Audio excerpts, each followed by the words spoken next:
Okay. I have started reading again, and I wanted to make a booktube style reading recap of all the books that I read in the month of September. I'm currently reading two books that I started in September, but that I'm finishing in October. It's October 1st as I'm filming this right now. And that is Red, White, and Royal Blue, um, which I'm about more than halfway through, and Take Me Home Tonight. Take Me Home Tonight by Morgan Matson, which is a young adult teen book, and then Red, White, and Royal Blue by Casey McQuiston, which is obviously an adult romance. So those will be on my October. But I'm here to go through all of the books. Oh, they are heavy. All of the books I've read in September. There are 7, and we'll go through them. So I'll talk about them in order of reading. So technically, all of these books were books that I had previously started but never finished. So I wanted to get those off of my shelf. And I read them in relatively the order of most read to least read. So the book that I've read the most of to the books that I haven't read the most of. Two of the books that I'm currently reading are both of the books that I'm currently reading are they were barely started they were 1 chapter in. But the first book that I finished is The Fandom by Anna Day. Now, I've had this book, I kid you not, for years, since I was in high school. And I had it was halfway read for so long, for probably at least, I think the last time I picked this book up was my freshman year of college. So, fall of 21, spring of 22. I can't remember. I think it was fall of 21. I don't actually remember, but it was my freshman year of college. I have since graduated from college. So it's been a long time. I picked this book up and realized how incredible it was and how much I remembered loving it. It's fast-paced. I guess I'll read to you what it's about. It's a YA. I'll read to you the little synopsis. Violet is in her element. Cosplay ready, she can't wait to feel part of her favorite fandom, The Gallows Dance, a mega book and movie franchise that she and her friends know every word of. But at Comic-Con, a freak accident transports Violet and her friends into the story for real. And in just the first 5 minutes, they cause the death of the heroine and get taken prisoner by the rebel group she was supposed to lead to victory. Fueled by love, guilt, and fear, it's up to Violet to take her place and play out the plot the way it was written. But stories have a life of their own, and when you change the script in one place, the rest gets revised too. A fast-paced, genre-flipping YA fantasy adventure from brand new author Anna Day, paying homage to the best in YA fiction. It's so good. The world building is so quick because you're literally transported. The first 3 to 4 chapters are just at the Comic-Con, learning about these characters, and then the rest of the book is them inside the story. And the twist was so good. The twist was actually incredible. But basically our main character Violet and her 2 best friends and her younger brother get transported into the story of The Gallows Dance, which is their favorite book and movie franchise. And immediately they get the main character killed, and Violet has to step in and take over that role to try and fulfill the canon. And crazy stuff happens. It's so good. It's fast paced. It is how many pages? It's 404 pages, but it reads quick. Like, it's fast, and a lot of the chapters are pretty quick, but it was so good. It took me 2 days to finish it, and I was already halfway through. But I immediately finished the book, Googled the author, saw that there was a second book, because it's a duology, saw that there was a second book, immediately ordered the second book. The second book's on my shelf. I haven't read it yet, but incredible. I don't do book rankings because I can never keep track of them. And I just kind of go with the, like, did I like it or did I not like it kind of thing. It's kind of like a pass-fail system for me.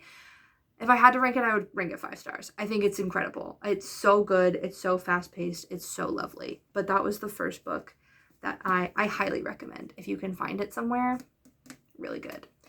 The next book that I finished was Daisy Jones and the Six by Taylor Jenkins Reid. I was also about halfway through this one, and then I kind of just finished it. I thought it was good. I have never read a book in the style of, like, written like it's a oral history. It was pretty good. I like the idea of, I've never seen the show, first and foremost. I probably won't watch the show. I've listened to the music from the show and I've seen clips from the show, but I haven't, like, watched it in its entirety. I think it's good. I enjoy the idea of, like, this fictional band in the 70s and this, like, oral history type of book. I probably won't pick up anything else by Taylor Jenkins Reid, at least in the near future. I thought it was decent. I'd give it maybe 3 to 3.25 stars. It wasn't my favorite type of book. But I did think it was interesting. I thought that the characters were very, like, well developed. And I've heard great things about Taylor Jenkins Reid as an author. I currently won't pick up anything else by her, at least for the time being. Maybe it's just because her other books don't fully, like, interest me in their plots. And I did read the, like, sneak peek of Carrie Soto is back at the end of it, and it wasn't my cup of tea. I enjoyed it. I enjoyed the book, but not my favorite. The third one is Throttled by Lauren Asher, the first book in the Dirty Air series. It's a Formula One romance. Now, your girl is a Formula One fan, okay? I enjoy Formula One. I am a McLaren girly. I love Formula One. I understand Formula One. And when I first started reading this book, I was immediately taken out of it by the way that the Formula One was written. Now, I'm going to give it the benefit of the doubt because the audiobook that I was listening to, I think, is different than, I think the audiobook that I was listening to is an older, like, edition of the book. Because when I was skimming the book and when I was like reading it physically or, like, following along physically from the audiobook, there were differences. I think this is the 2024 copy of the book, and I think I was listening to the 2019-2020 copy of the book, and I think that I know that she made, because I can understand differences, made changes. And I think this book is a little bit better than the audiobook in the way that certain aspects of the Formula One was written. It's obviously fictional. It's very far from the real world of Formula One. And I had to kind of put myself out and think about, like, this is not going to be, this is a Formula One, fictional Formula One romance. The Formula One it's not the forefront. Like, get out of your head about it. So once I kind of got out of my head about it and stopped thinking so much into the Formula One, except for the audiobook, that every time they mentioned a race, instead of just saying a GP or Grand Prix. They said the Prix every time, and I was like, I can't. That was like the one thing, and I am not committed enough to go through the physical book and see if that was changed. I've gotten over it at this point. I have the second book on my shelf, and I will read the second book. After I read the second book, we'll see if I pick up the other 2 books in the series. I thought it was fine, right? Like, it wasn't, I'd give it 3.75 to like 4 stars. I thought the romance was good. I didn't love in the early pages, in like the beginning of the book, before Maya and Noah get together. I thought Noah's kind of lusty thoughts of Maya were a little much, and I was like, okay.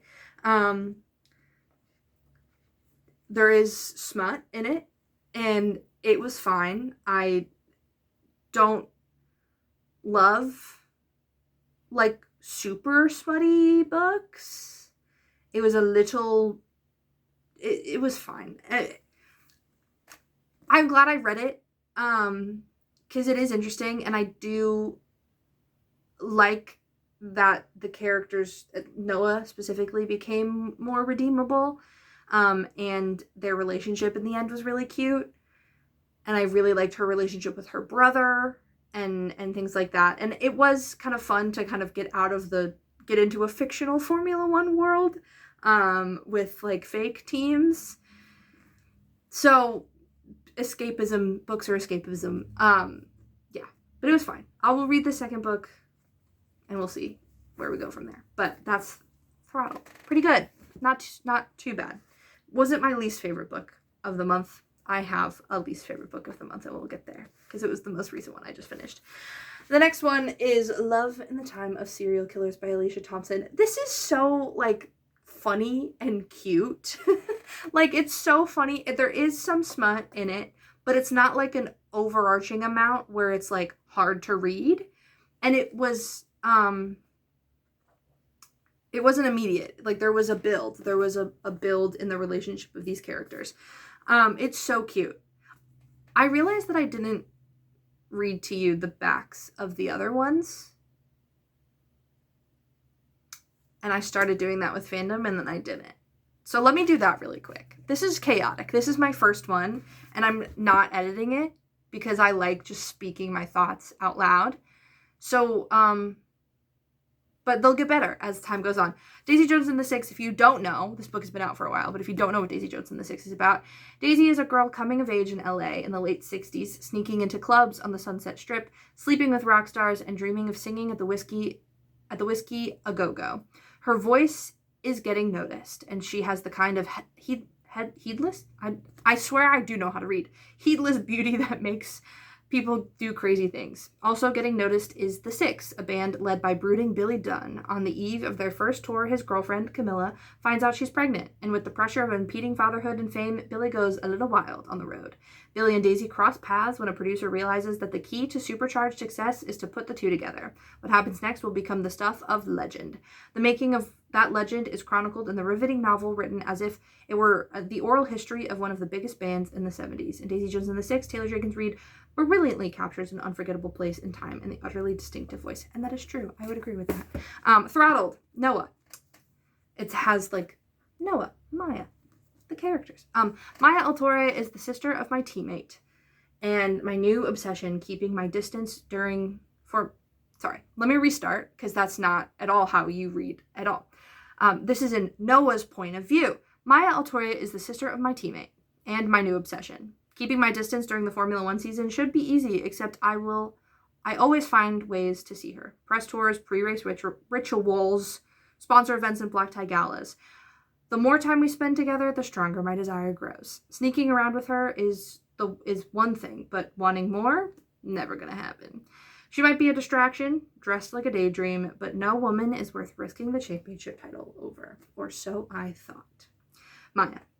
Noah Slade is Formula One royalty and my brother's biggest rival. When I'm invited to join my sibling while he competes for the world championship, I promise to avoid Noah at all costs.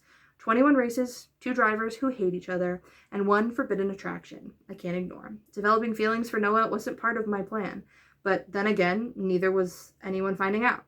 Turns out the man I was warned about happens to be the one I can't stay away from, even if he breaks my heart once the season comes to an end. Now let's get back to this one. I'll read this one. PhD candidate Phoebe Walsh has always been obsessed with true crime. She's even analyzing the genre in her dissertation, if she can manage to finish writing it. It's hard to find the time when she spends the summer in Florida cleaning up her childhood home, dealing with her obnoxiously good-natured younger brother, and grappling with the complicated feelings of mourning a father she hadn't had a relationship with for years. It doesn't help that she's low-key convinced that her new neighbor Sam Dennings is a serial killer. He may dress business casual by day, but at night, he's clearly up to something. It's not long before Phoebe realizes that Sam might be something much scarier, a genuinely nice guy who can pierce her armor to reach her vulnerable heart. And it's very cute. It's very, like, wholesome and funny and, like, very cute. And the way that their relationship builds is super fun. And it deals with, like, her thinking that she can't have a real relationship because of, like, the relationship of her parents, like the failure of her relationship with her parents, and then her relationship with her dad not being super strong, and her mom is not super great either. And it's her coming to terms with the fact of, like, hey, maybe I can have love, and maybe I can have friendships and have real relationships. And it's really sweet. It's really wholesome and cute. I would give it 4 stars, 4.5 stars. It's pretty good. I do recommend it. It's like it's a cutie little romance. That's not super smutty, but there is some. So, there you go. I'll just do this one first and save the big boys for last. A Wrinkle in Time by Madeleine L'Engle. I've never actually known how to pronounce her name.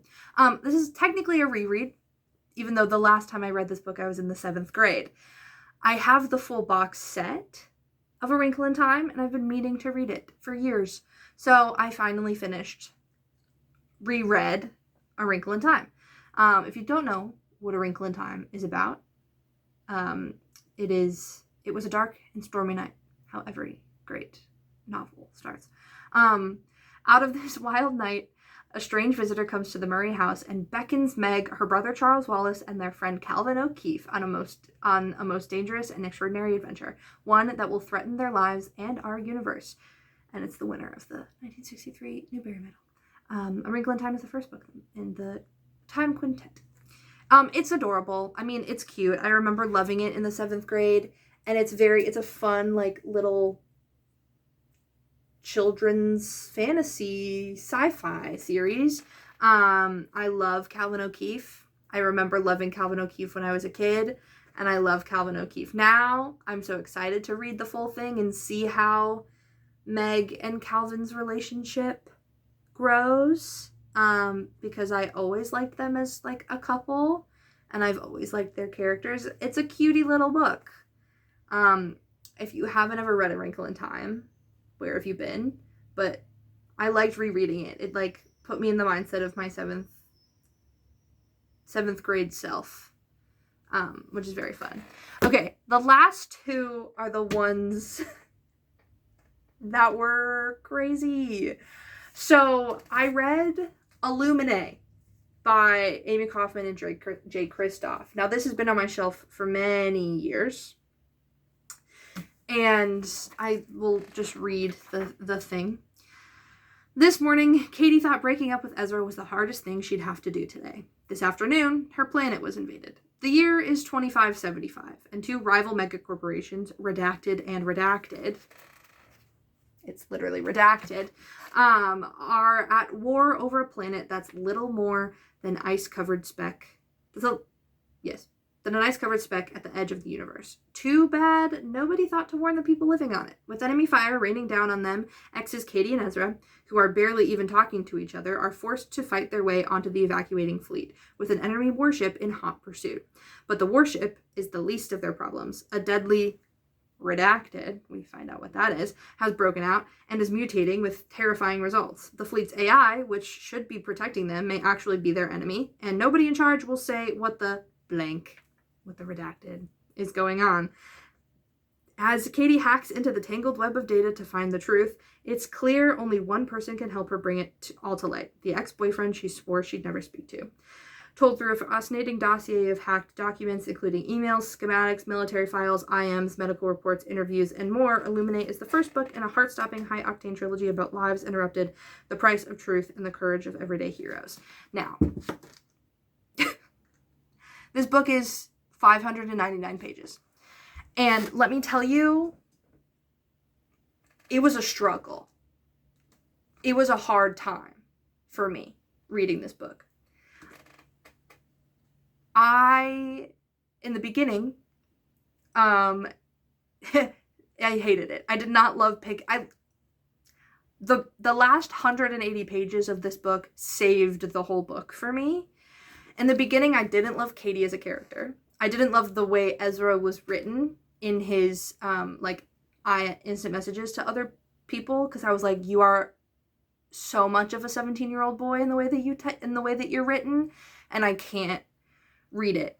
I will say, where this book succeeds is in its,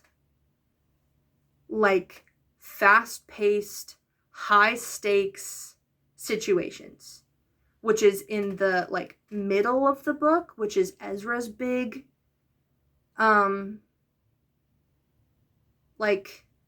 thing. The big arc of Ezra's character happens. I would say that this book is split into, 2 books, technically. I would say the first half of the book is Ezra's story. It focuses on Katie and, Katie developing and, finding information. But it's, a lot of Ezra. And Ezra's big moment, his, the climax of his character, is the middle of the book. I don't want to spoil any of these books. If you've read this book and you know what I'm talking about. It's very much the first half of the book, I think, is Ezra's story and his big character arc. It culminates in his big hero moment in the middle of the book. The second half of the book is Katie's story, completely Katie's story, focuses only on Katie, and her big climactic moment is at the end of the book. That was entertaining to me. After that, the second half of the book is, I think, where the book is its strongest. Ezra's big character moment to the end of the book is where it's the strongest. The first half, the world building, the figuring things out, is just boring. It was boring for me to read. I dreaded picking it up. I couldn't do it.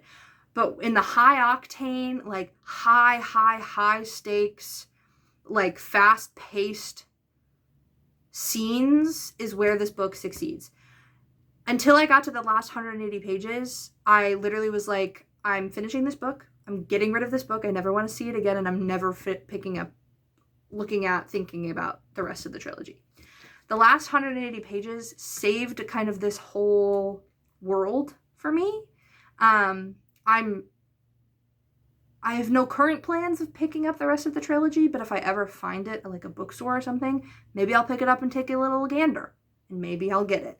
But I will keep this book on my shelf now, because I did think it was interesting. The other part that I couldn't stop thinking about is the weird parallels that I was drawing between this book, which came out in 2015, came out 10 years ago, I'm reading it now in 2025, of just the perils and dangers of AI and what could happen if AI gets too powerful, and advanced technology systems, the ideas of corporations gaining too much power and going on to use that power and exhibit that power in ways that are dangerous or detrimental to people. cover-ups. I'll spoil this one part. Is there's a virus that breaks out that is a super important part of the story, especially in the last 180 pages of Katie, fighting that, of a deadly virus gets broken out and mutates and is airborne and changes the game about things, and it's a huge part of the story. But that type of thing, it was potentially released by this corporation. So the idea of bioweapons and the idea of advanced warfare and space travel and advancements of space, there was a lot of parallels that I was drawing when I was reading this book to things that are happening today in the year of 2025. So I thought that it was interesting that I picked this book up then. I think I read it when I needed to read it. I don't think that I would have understood it or been able to grasp those things. I think that I would have just been oh, this is a crazy book when it came out, or a couple years after that. I think I needed to read it in 2025 weirdly and be able to draw the parallels of it. I think it's an interesting concept. And again, the last 180 pages of this book completely saved it for me. Completely turned my whole opinion around. So that's how you do a climax of a book correctly, is all I'm saying. Okay, the last one, I just recently finished it a day or two ago. It's Wicked by Gregory Maguire. I had heard that the book was weird. I've heard that before. I've heard that the book was weird. I was not prepared. I was not at all adequately prepared going into this book. To be frank, I hated it. I'm going to keep it because I think it's an interesting topic, and I think it's pretty, and I think it's nice because I love the musical to have the source material. First of all, Stephen Schwartz, good on you, bud, because you took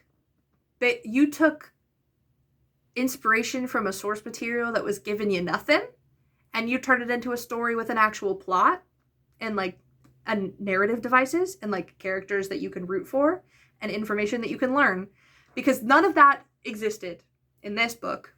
I did not like it. I liked some parts of it.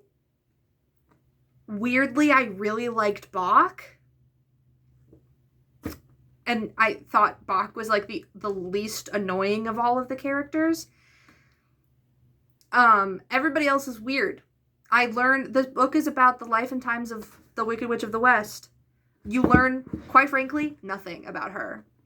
You kind of do, but I learned so much more about Elphaba's parents and Nessa and random characters that don't exist in the musical that aren't prominent, but you somehow learn so much about them.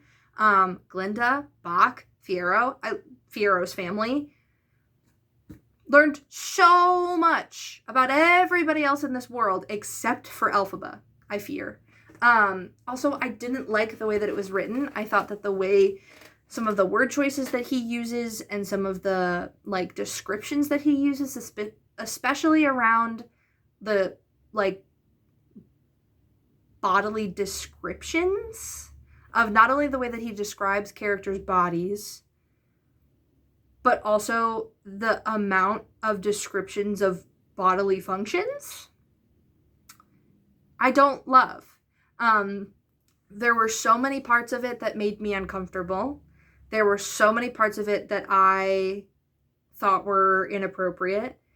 And I think that it goes too far into trying to be this mystical old fantasy where it just feels like it doesn't hold up. This book came out in 1995, and I don't think any parts of it hold up. I think that it's parts of it are incredibly uncomfortable and inappropriate for me. If you love this book, good on ya, because I finished reading it.